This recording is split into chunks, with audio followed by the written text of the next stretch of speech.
I decided to break my anonymity because I feel it's my duty, as I've had pioneering surgery followed up with the first kind of burns aftercare ever to be had by someone from the UK. And I've had, as you can see, fantastic results. And I would like to now campaign to have this kind of treatment, aftercare and surgery in the UK available for other burn survivors. I want to ask you about the attack, if that's okay, in just a moment. But tell me, do you not sometimes feel like you just want to hide? It's been 18 months since my attack, and in those 18 months I've been through lots of different emotions. There were times when I did want to hide from the world, and I was lucky to have the support of my family who helped me through those times. And there have been difficult times throughout the legal trial, but I've had fantastic support from friends and family, and also my surgeon, Mr. Jawad, has not only helped me medically, but personally he's really supported me and helped me come through those dark times. Yeah, just incredible. The CCTV pictures, you talk about those in the documentary, but I mean, they will make you remember the attack. But what does your mind tell you about the attack? What do you physically remember about what went on that day? I remember all of the attack. If I shut my eyes, I can remember it. I can see it like I'm still there. I'll never forget the pain, the physical pain, and also I'll never forget hearing myself screaming and wishing the sound would stop, not realising it was me. Did you think you were going to die, Katie? Yes, I thought that I was going to die in the street that day. And what happened? I mean, the ambulance crews turned up and people rushed to your help, but I gather there was some delay while people worked out what had actually happened. Yeah, I think it was difficult for people to understand with the acid being a clear liquid. I don't think everybody could understand that I was actually burning, and of course they had to assess that it was a safe situation to enter into as well. You talked a bit about your treatment there. How long has that been? I mean, 18 months ago is constant treatment for you? I mean, has it been a gruelling 18 months as well as after the attack? There have been difficult times. I was treated at Chelsea and Westminster Hospital, and all of my surgery has been there. And I wouldn't say it's been gruelling, because I've had one-step surgery with this pioneering treatment that I've had, so I haven't had to endure skin graft after skin graft. So I've been very fortunate in that way.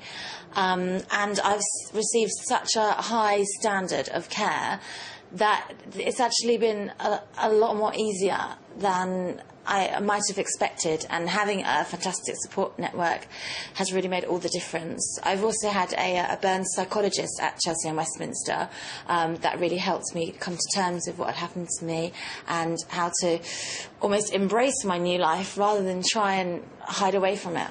I mean, that's one aspect of this story that people will be startled with, embracing your new life. Just before we move on to that, you had to deal with the trial while you were going through this treatment as well, didn't you? I mean, how did you manage that in your mind? That was extremely stressful, and the first trial back in September I was still quite weak and had to be on a drip throughout the day, a portable drip, because I was suffering from malnutrition, where my esophagus had filled up with scar tissue. So that was very stressful and traumatic to relive the events in such graphic detail. But then I got the verdicts that were right and the justice, so it was a pleasing outcome. They both got life, Katie. Daniel Lynch, I think a minimum of 16 years, isn't it? Are you happy with that sentence? Am I happy with that sentence? I think there'd never be a sentence long enough for me, as I think for society's safety, they're in the right place at the moment. But I do understand that the judge gave the maximum sentence that is legally possible. Katie, you've done this for a documentary. I mean, it's brave because you want to campaign for burns victims.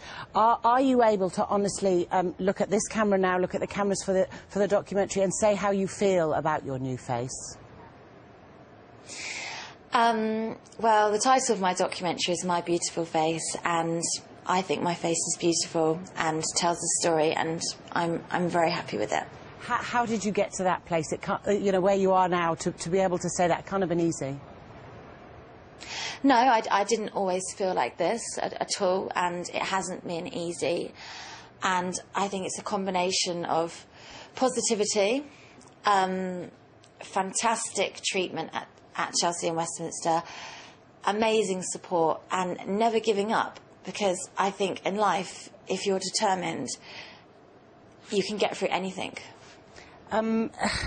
What would you like to do next? Well, I have a letter for Gordon Brown, which I would like to personally deliver to him, to thank him for my treatment, as it's all been funded by the NHS, and I've had a fantastic experience with the NHS. But I'd also like to show him in person that the new pioneering surgery that I have had works, it's cost effective, it gives a better quality of life for a burns patient, and the aftercare that I received in France that isn't currently available in the UK not only works, but it's an absolute necessity. It's a life, to somebody who has suffered a facial burn, it's a lifeline, and I would like to get it introduced to the UK so all patients can be treated in this manner. Katie, you're a true inspiration. Katie Piper, thank you very much for talking to us today. Good luck with everything you decide to do, and you do have a beautiful face. Thank you very much indeed. Katie? Thank you. Thank you. Bye-bye.